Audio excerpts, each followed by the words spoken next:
Баршаңызға сәлем, каналыма қош келдіңіздер. Бүгін сіздерге ерекше творог қосылған пирогтың жасалу жолымен бөлісетін боламын. Ең алдымен жұмыртқаға қант қосып, жақсылап миксерлеп аламыз. Үстіне кефир қосамыз. Менің жағдайымда кефир болмады, сол себептен сгущенканы қолдандым. Сгущенканы қосып, барлығын жақсылап миксерлеп аламыз. Ендігі кезекте үстіне сұйық майымызды қосамыз.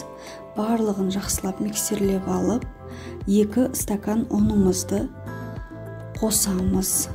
Үстіне қопсытқышты қосып, барлығын біріктіріп, қамыр жасаймыз. Мінеки қамырымыз осылайша дайын болады. Видеом ұнап жатқан болса, лайк басып, пікір қалдыруды ұмытпаңыздар. Ендігі кезекте салмасын дайындайтын боламыз. Творог, қант, сметана, жұмыртқа, крахмал барлығын салып, блендермен бір келкі болғанша араластырып дайындап аламыз. Каналыма тіркелмеген болсаңыз, каналымның дамуына үлес қосып, подписация басуды ұмытпаңыздар.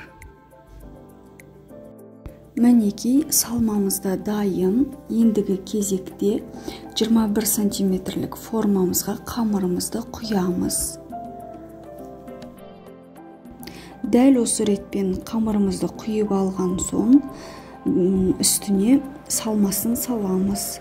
Орта жағына салған дұрыс болады. Салмамызды салып, барлығын бір келкі етіп, түзулеп шығамыз. Қызып тұрған пеште 180 градуста 35-40 минут пісіп шығады. Мінеки пирогымыз дайын. Бетіне сахарный пудра сеуіп, әрлеп қоюларыңызға болады. Көріп отырғандарыңыздай өте жұмсақ, үлпілдек болып шығады. Осындай керемет дәмді пирогты сіздерге де жасап көруге кеңес беремін.